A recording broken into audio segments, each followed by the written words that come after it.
Good morning and welcome back to For the Record. I'm your host, Art Connor. My guest in the studio for our second half of the show, we have Ms. Brenda Archer, who is the president of the Brain Tumor Foundation of the Cayman Islands. So we will be talking about brain tumor.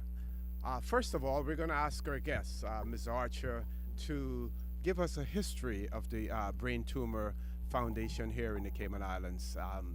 Its inception, the reasons for its creation. Good morning, Mr. Connor. And if I may, can I call you OC? Sure, sure. Everybody does. Okay. And good morning to your listening audience. Thank you for having me.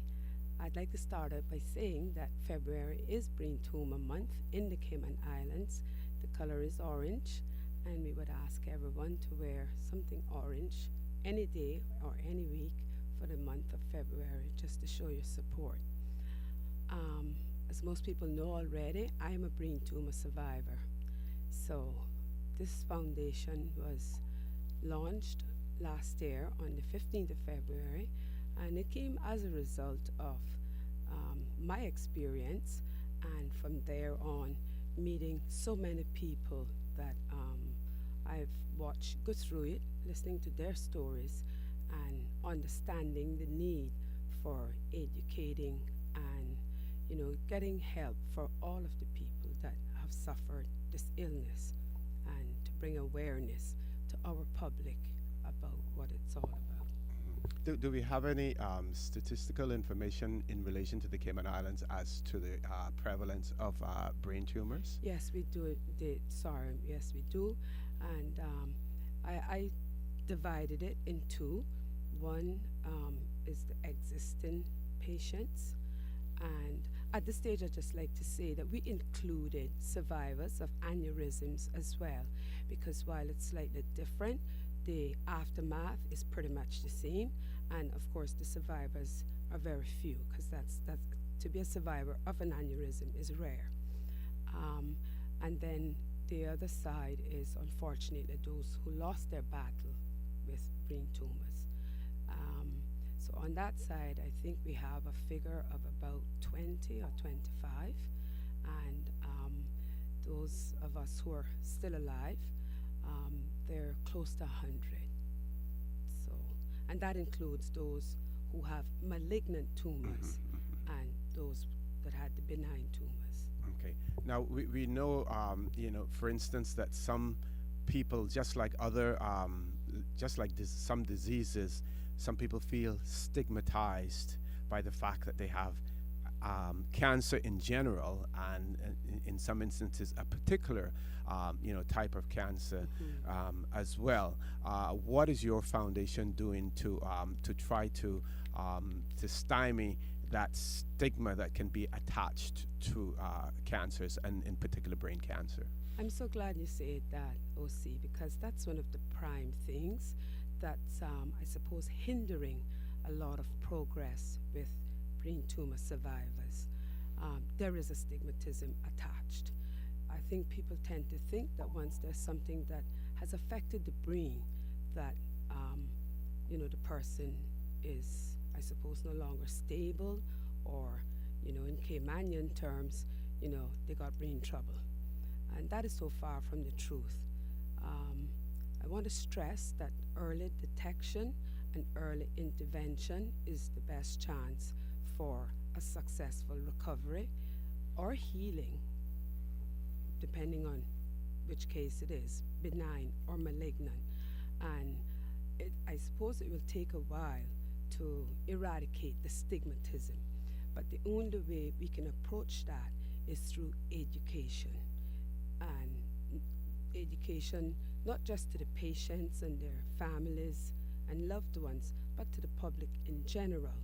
I know patients who have lost their jobs as a result of, brain tumors and aneurysms. Some I know who are losing their homes because of the financial stress that they're now facing as a result. And a lot of them are capable of going back to work, and perhaps even doing the same jobs that they were doing. And even if they can't, they could do something that's less stressful, or that brings less pressure with their condition. Okay. And I know neither of us are, medical doctors or physicians, but, with you having gone through the experience, can you tell our listening audience some of the symptoms that a person may have in relation to brain tumors? Um, I'll speak about myself. Hmm. I was a classic case. I had every symptom, although I didn't know at the time what the symptoms of a brain tumor were, except that I'd always heard about a really bad headache. And once I was properly diagnosed and I researched it, I realized that I had all the symptoms, and I could, in retrospect, I was experiencing those for like a year. Um, there's nausea and vomiting, there's weight loss or weight gain, um, there's clumsiness, there's, of course, the bad headache, there's memory loss, um, there are changes in bowel movement, whether increased or decreased. Um, there's confusion. There are emotional changes, mood swings, so on. And in some cases, at the onset, some people have seizures, and there's paralysis, um, partial or symmetrical. I think, if I may, I could just, probably everybody would notice because it was on CNN when Ted Kennedy Hmm. um, fell sick. The news came out that he'd fallen ill with stroke like symptoms. And when I heard that, it struck me immediately, stroke like. And I said, he has a brain tumor. And everybody said, oh, Sharp, he doesn't have a brain tumor. How can you say that? I said, he does. I recognize those symptoms. Hmm. And then a few days later, it was breaking news. He had a brain tumor. So, one of the things that is very common with brain tumors is that they're misdiagnosed. And sometimes, several times, and sometimes for a long time. So, that's why we stress that early detection and intervention is your best chance. Um,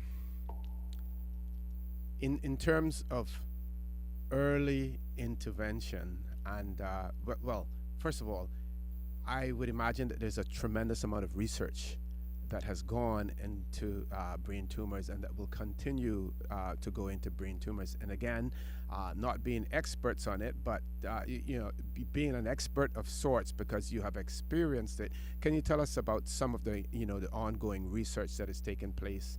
And we only have about 2 minutes for that. But after that, when we come back from the news headlines, we want to talk about the foundation itself and some of your benefactors and those persons who are involved in the foundation as well. But what do you know about research that's taking place in this area? Um, Personally, for the last, April will be 8 years since I've been a survivor. And immediately, before my surgery and even after my surgery, once I was able to see properly and read again, I started to do research. And I was very surprised really to find out that worldwide there was not a lot of focus on brain tumors. When I made up my mind to start this foundation, the US had only started theirs, I think it was 5 years old at that time. And then Canada had come on board after. So they were the only two places in the world that had actually started anything. And before the 2 minutes are up, I'd like to proudly say that the Cayman Islands are the first in the Caribbean. I'm reading something here, and it says that some tumors have no symptoms until they are quite large, and then cause a serious rapid decline in health. Yes. Do we know anything about the survival rate of those with the large tumors, large brain tumors? Okay. I'm not a doctor, OC, but because of my knowledge and research, um, you have different kinds of brain tumors. They're named actually, and they're named based on the area of the brain that they're found. Some brain tumors, whether benign or malignant, are inoperable. I know some patients who have benign brain tumors that are inoperable, and because of where it is very obvious that they have problems going on. And in some instances, as your information just said, I don't know in particularly with those how long it took them to experience any symptoms, but what they did find out is when it was found, the tumor was large, and it wasn't inoperable just because of the size, but because of where in the brain it is. Okay. Folks, I want to remind you that you're listening to For the Record. I'm your host, Orrit Connor, and my guest in the studio with me for the second half of our show is Ms. Brenda Archer, who's the president of the Brain Tumor Foundation of the Cayman Islands. Please stay tuned. We're going to go to headline news, and after headline news, we will be back.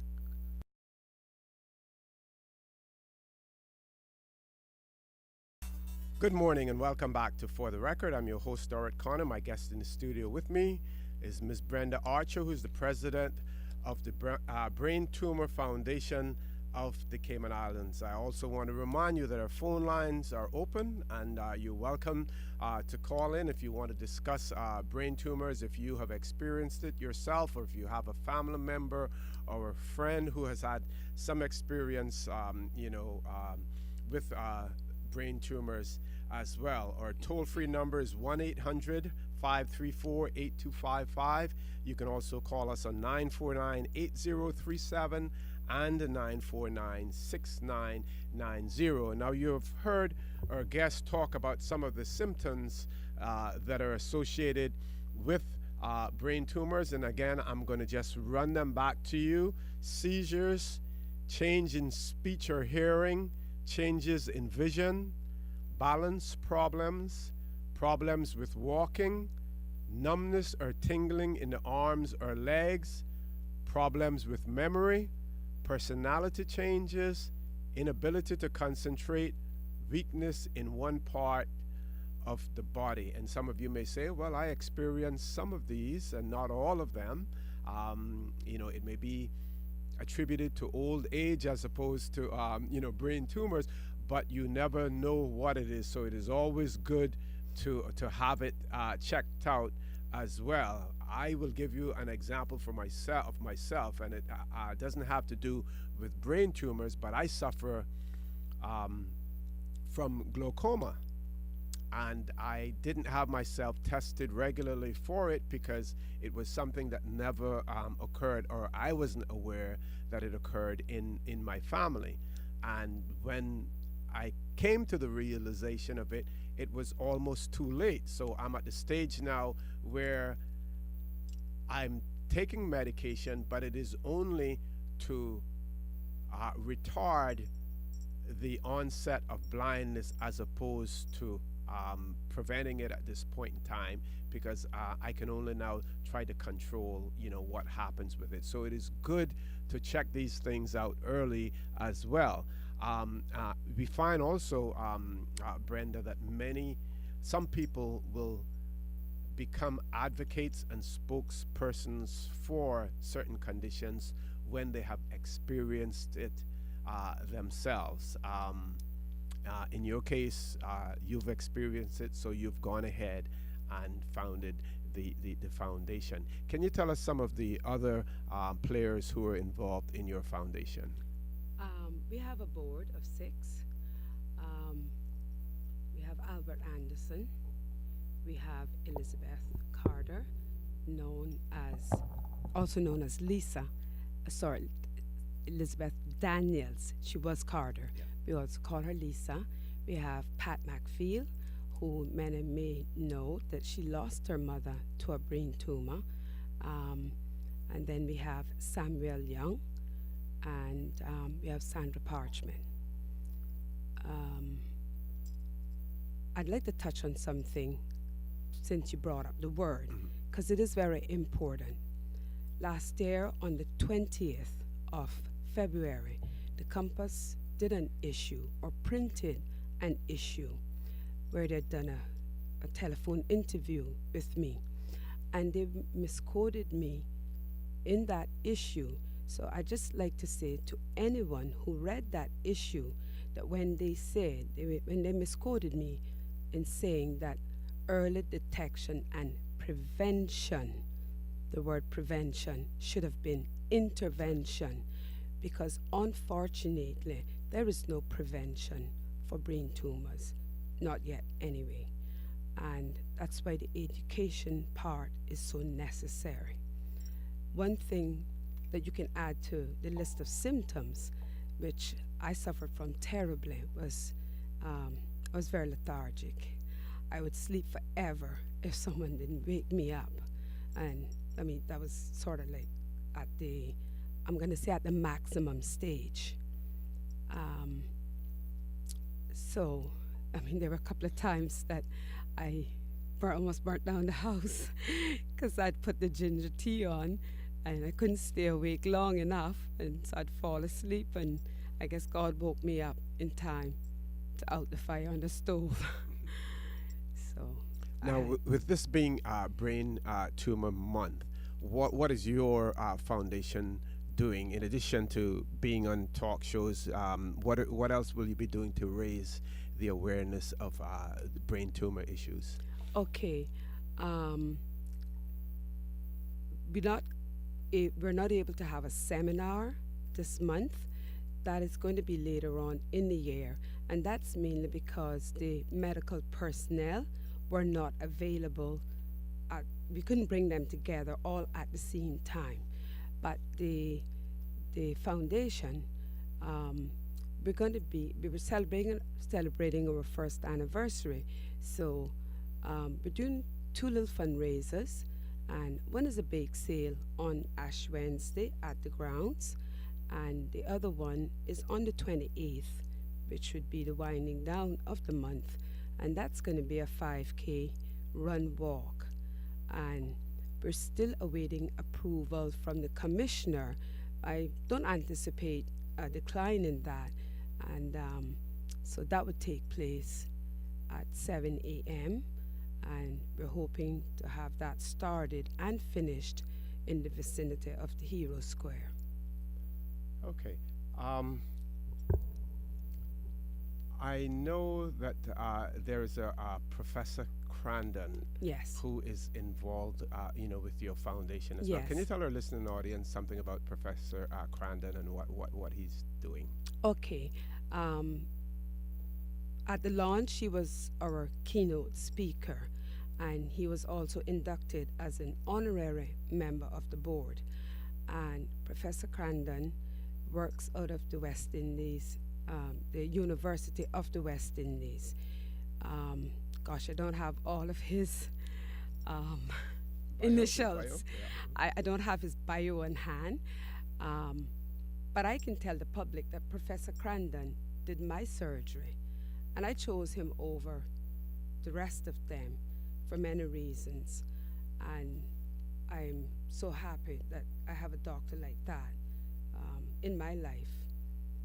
He will be attached to the foundation. He will be here later this month, and I already have a booking for him on your afternoon show, and I'm hoping that you'll be able to accommodate him because he'll just be here for the weekend. There are other patients on island that he's done surgeries for as well, and perhaps they might, like to have a word with him. He was a hit at the launch. Everybody was just tuned in to listening to what he was saying, and although he was the chief surgeon who did my brain tumor, I'd never had an opportunity to hear him speak. So of course I was anxiously awaiting, and I must tell you that I have a knack of zooming out, as I call it. So I just tuned into him because I wanted to hear every word that he was saying, and it was most enjoyable. He was well received by the audience, And of course, we had spouses there, family members there who had lost, their loved ones, and they were anxious to speak to him afterwards. One more question about your foundation. Do you have a patron for your foundation as well? Someone who's the face, the head, of the foundation itself, like a benefactor. Let's say, for instance, in the Scouts organization, not only is the governor the chief scout, but also the patron of the Scouts. I would say, to be correct at this stage, no. But now you've given me a good idea, so thank you for that. But on that note, I would like to say a big thank you to Cayman National. They came on board with us at the very beginning as a sponsor, and very recently we got a second sponsor, which is Trinke Medical Services. And I'd just like to elaborate on the importance of that sponsorship. Being a medical facility, and with our ultimate goal, the foundation's ultimate goal, that takes us a few steps closer. They already have a resident neurosurgeon, and unfortunately he couldn't be here this morning because he just did a recent surgery, so he's monitoring the patient. And so with that, they were assisting us from the very beginning. And finally, they said, let us know what we can do. I said, well, let's talk, because I know we needed sponsorship. So I asked them then if they would come on board as a sponsor. And it's important to know that sponsorship is not just financial. Sponsorship can be in many different ways. And this is an important sponsorship for the foundation, because, through them, it opens many gateways. And they already have a physical facility, so along with them, we'll be able to bring the other medical personnel, and they'll already have a place they can work from, or a meeting place, and in conjunction, we can do the seminars that are necessary. Okay, thank you for that, folks. I want to remind you that you're listening to For the Record. I'm your host, Orrit Connor. My guest in the studio with me is Ms. Brenda Archer, who's the president of the Brain Tumor Foundation of the Cayman Islands. I also want to remind you that our phone lines are open. If you have any questions, any queries, any observations, please give us a call on our toll-free number, which is 1-800-534-8255. You can also call us on 949-8037 or 949-6990. We're going to take a quick break now, and when we return, we will be on the last 15-minute segment of the show. Please stay tuned. We'll be back shortly.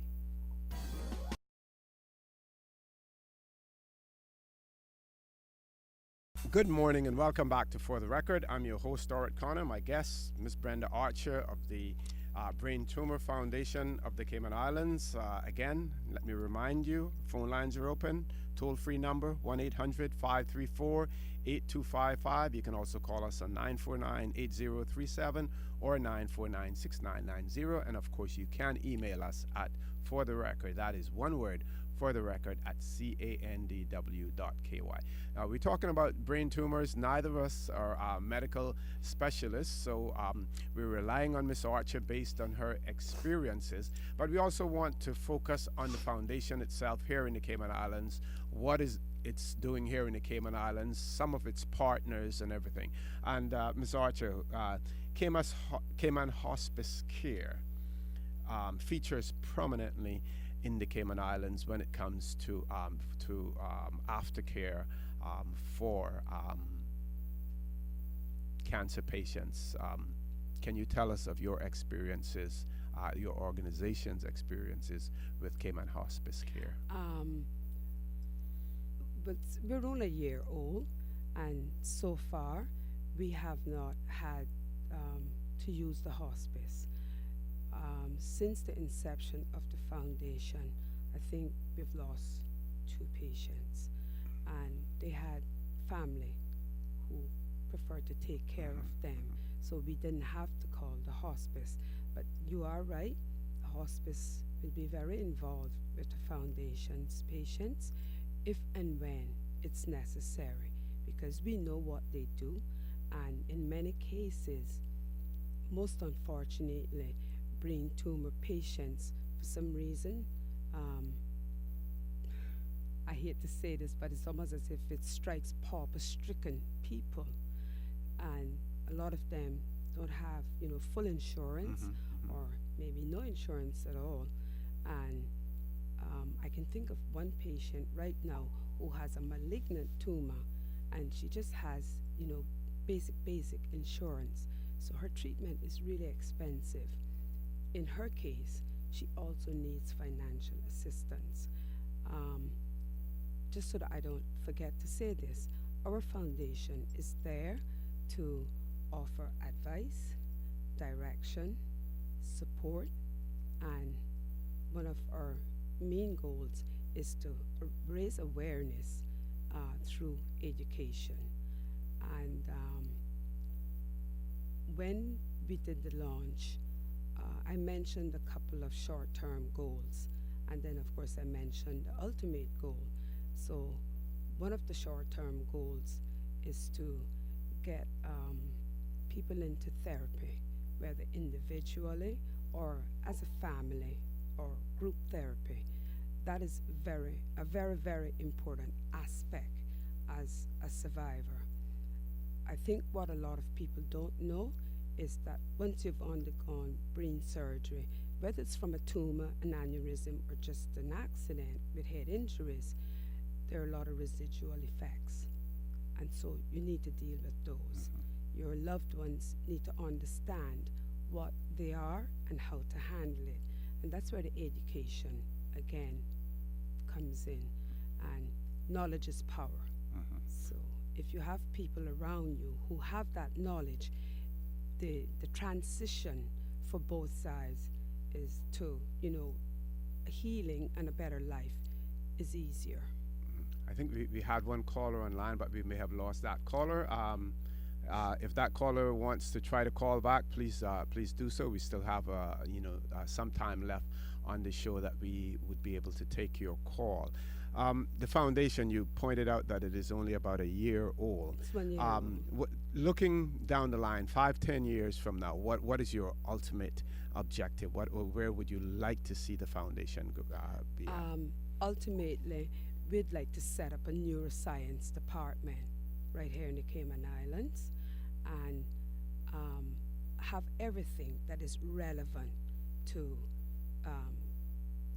from the diagnosis right up to aftercare, meaning that all the surgeries could be done here. But first of all the testing and diagnoses could be done here, and the surgeries could be done here, so that patients could have their families and their loved ones here. Undergoing brain surgery is one thing, but when you have to do it away from home and be apart from, friends and family, it's very, very difficult. And we all know, or we should know, that one of the biggest parts of healing is having love and support around you. Your healing process slows down if you're depressed. I did my surgery overseas, and I was gone for 3.5 months. So I was away from all of my family, who had come with me, had to leave. So I was just depending then on communication. We have one caller online. Let's grab that caller now. Caller, good morning. Welcome to For the Record. Good morning, Connor, and to your panel. Good morning. Good morning.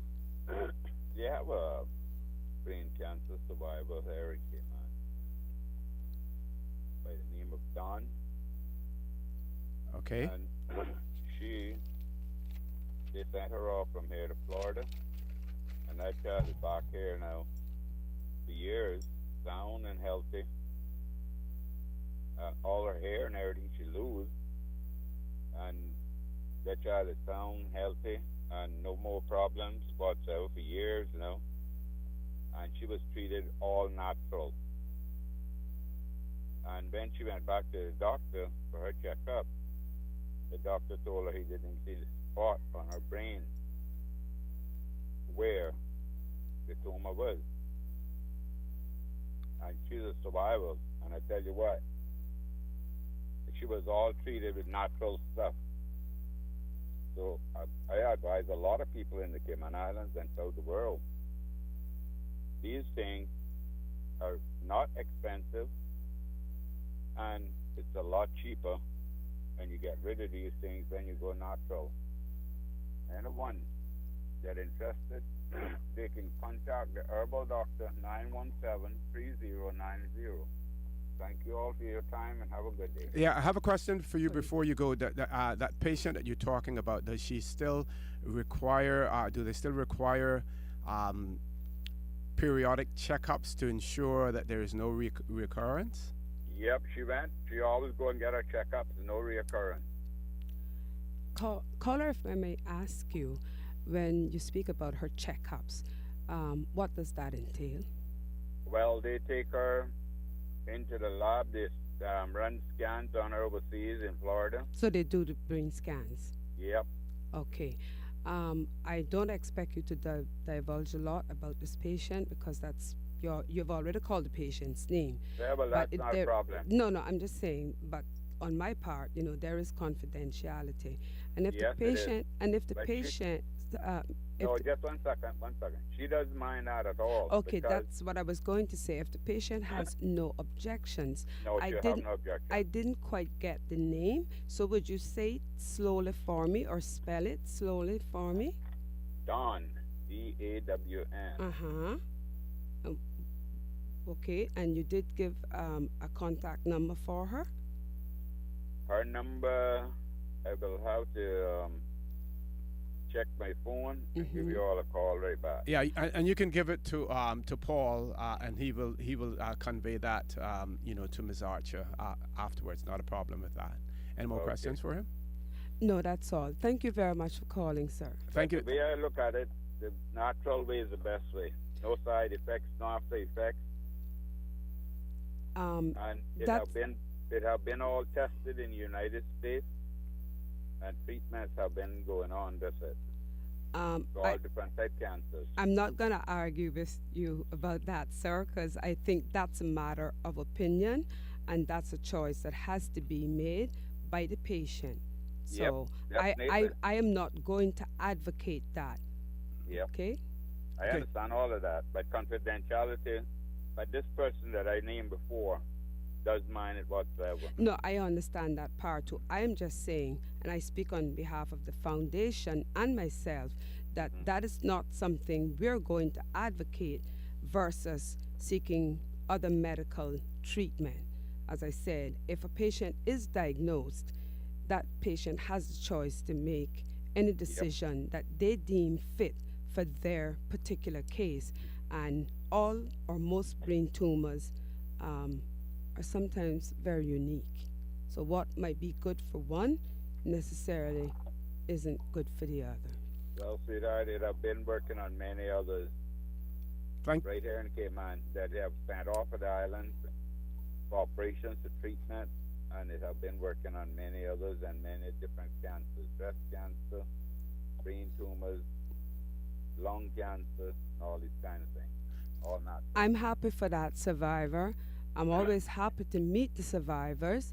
So please pass on my best wishes, and I hope that she'll have good health. Thank you very much, Herbal Doctor, for that. We know that you're a strong proponent of, herbal medicines and herbal treatments, and we want to thank you for your point and providing that information as well. Well, we have about 2 or 3 minutes left of the show. Things go by very quickly on here.